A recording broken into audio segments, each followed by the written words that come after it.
Krugman, Helicopters, and Consolidation by Scott Fullwiler and Stephanie Kelton. Paul Krugman has a new post that explains why the debate over money versus bond financing of government deficits is really much ado about nothing. In it, he essentially echoes long-standing MMT core principles, as we will show below. Indeed, MMT blogs have written as much many times previously. For example, see here, here, here, and here. Krugman's post looks at two alternative scenarios. Case 1. The government runs a deficit selling bonds to offset the shortfall, while the Federal Reserve does quantitative easing. Case 2. The government runs deficit but does not sell bonds, instead financing all of its spending by printing money, that is, with newly created base money. Let's look more closely at his case number 1, where the government deficit spends and finances that spending by selling bonds to commercial banks, while the Fed does quantitative easing. This is shown in Table 1, where we have T accounts for the private sector, here referring to households and non-financial businesses, banks, dealers, which are assumed to purchase T-bills at auction and engage in open market operations with the Fed, and the Treasury. Assume the government spends $100 and receives taxes in the amount of $90, resulting in a deficit of $10. The T accounts for the T-bill sale, deficit spending, QE operation, quantitative easing operation, interest on reserves, IOR, and reduced Fed profits returned to Treasury as a result of interest on return payment to banks looks like this. To simplify an already complex, for some, exposition, we've assumed that the T-bill is purchased by the Fed without capital gain, but that wouldn't have a material effect. Note what has happened in the final rows, where the Fed's reduced transfer of profits is entered. Interest on reserves payments from the Fed reduce its profits, all of which are transferred to the Treasury. So the actual transfer that would normally have occurred has been reduced by a quantity of interest on reserves payments, shown in the T accounts as negative IOR. Note also that the change in net financial equity of the non-government sector, equity in the second to last row for the private sector, banks, dealers, which is 10 plus IOR, is necessarily the mirror image of that for the government sector, negative 10 plus IOR. The final row showing total dollar changes in each sector's total assets and liabilities equity has the plus or minus after the number, since that's the only way to avoid an error term in Excel. Krugman's Case 2 for the same $10 deficit is shown in Table 2. Here we've assumed that the Fed provides the Treasury with an overdraft currently not allowed by the Federal Reserve Act, which requires the Fed to make net purchases of Treasury debt in the open market. Obviously, a self-imposed constraint that has been lifted in the past. Just as Krugman said, the results in the final two rows, total changes and total dollar change, are exactly the same as in his Case 1, except that instead of the Fed providing the Treasury with an overdraft in Case 2, in Case 1, it purchased a Treasury bill in the open market from a dealer. As Krugman suggests, there is virtually no macroeconomically significant difference between the Fed providing the Treasury with an overdraft versus the Fed owning the short-term debt of the Treasury. The Fed will return any interest it receives on the T-bill or the overdraft to the Treasury along with the rest of its profits. This all confirms Krugman's point. There is no meaningful difference between what the government is doing today, Case 1, and what market monetarists are urging it to do via helicopter financing via direct money creation, Case 2. As Krugman says, the results are the same. Still, more interesting are the implications of this statement from Krugman.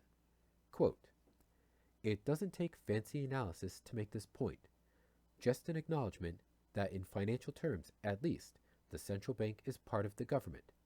The Fed, for example, remits the interest it earns on government debt to the government proper, keeping only that amount it needs for operations. So for the purpose of our analysis right now, we can use the term the government to include the central bank. End quote. Consolidating the government, Fed plus Treasury, balance sheets, as Krugman suggests, reveals why it makes no difference whether the government sells bonds with quantitative easing, case 1, or finances its deficit spending simply by creating new money, case 2. To see why, look where you end up if you simply consolidate the Fed and Treasury balance sheets from the above examples. Consolidation shows that once the government buys back its Treasury bill, it is as if it had never issued it in the first place. In other words, Table 4 could essentially illustrate both of Krugman's cases, since in either case all that remains on the balance sheet following a helicopter drop or a deficit with quantitative easing is newly created money, deposits for the non-financial private sector and reserves for the banking sector. Consolidation gives rise to two further points that Krugman either misses or chooses not to develop. We will refer to this as Case 3. Case 3. The government runs a deficit, issues Treasury bills, but the Fed does not implement quantitative easing. Kelton, then Bell, showed in this article, written long before the Fed started doing quantitative easing, or running ZIRP, that issuing bonds versus quantitative easing or printing money doesn't matter. To illustrate, note that in Table 3, the government is issuing Treasury bills. But why should it? Table 4 shows, as all economists know, that the government is the currency issuer, and so it obviously is not really borrowing, even when it requires itself to issue Treasury bills. This leaves us with a question. Why then does a currency issuing government issue debt? Here again, consolidation helps us understand. Let's consider Table 3, but reorder the deficit and Treasury bill issue as in Table 5. Here we see perhaps more clearly that the deficit creates reserves and deposits. Obviously, this is an option available to a currency issuer without issuing debt for its first, whether via consolidation or via overdraft for the government's treasury to the government's central bank, if the government so allows. But without IOR, interest on reserves, set at the targeted interbank rate, adding reserve balances causes the interbank rate to fall below the target rate, all the way to 0. The only alternative is to drain the reserve balances through sale of, in this case, Treasury bills if the government or central bank, if we aren't consolidating, desires a positive interbank target rate. Thus, as Oberlerner put it, the purpose of bond sales for a currency issuer isn't financing, but rather a decision that the public should hold bonds rather than reserve balances earning interest, that is, interest on reserves. This Case 3 plus Krugman's two cases demonstrate Fullwiler's point, which is that because neoclassical economists believe that both interest on reserves at the target rate and an interest rate target at 0, either of which means that Treasury bills and base money are perfect substitutes, stop quantitative easing, or monetization of deficits in their tracks. There is no real-world scenario in which either is more inflationary than bond sales. In other words, because there is no difference between bond and money-financed government deficits, there is no reason for the government to sell bonds at all. We can stop today. No further increases in the debt and no unnecessary and counterproductive debt ceiling drama. Furthermore, as Fullwiler later argued, there is no need for so-called coordination of monetary and fiscal policies for money-financed deficits, since this again operationally necessitates interest on reserves at the central bank's target rate, assuming the central bank's target rate is above zero, which is the functional equivalent of simply issuing a treasury bill in terms of the interest on the national debt. To illustrate this, Table 6 separates the Treasury and Fed while presenting all the transactions for Case 3.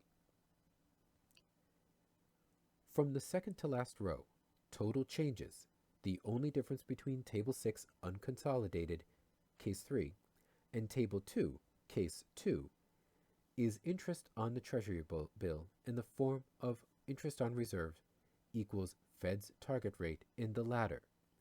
And of course, the Treasury bill and the Fed's target rate will be very close via arbitrage. Of course, none of this means that a currency issuing government should run large deficits, only that it can when necessary, and it obviously can do so without worrying about bond vigilantes. Again, tables 3, 4, 5, and 6 show that the interest rate on the national debt for a currency issuing government is either interest on reserves, a policy rate, or the Treasury bill rate, which arbitrages with the policy rate. Splitting up the central bank and Treasury doesn't change this, and neither does the self-imposed requirement that the Fed not provide the Treasury with overdrafts, which simply means that the Treasury can issue debt at roughly the Fed's target rate via Treasury bills. Thankfully, Krugman is helping clear through decades of confused teachings in macroeconomics textbooks. While the U.S. Treasury and the Federal Reserve are obviously separate institutions within the government, Krugman's analysis shows that it can be quite illuminating to look at the effects their operations using a consolidated balance sheet. For example, we see the case for helicopter financing of government deficits has been much ado about nothing. Indeed, the main advantage of Case 2 is not that it provides a greater boost to the monetary base, but that it would relieve the government from the practice of selling bonds altogether. In other words, the main advantages of direct money creation are political rather than economic.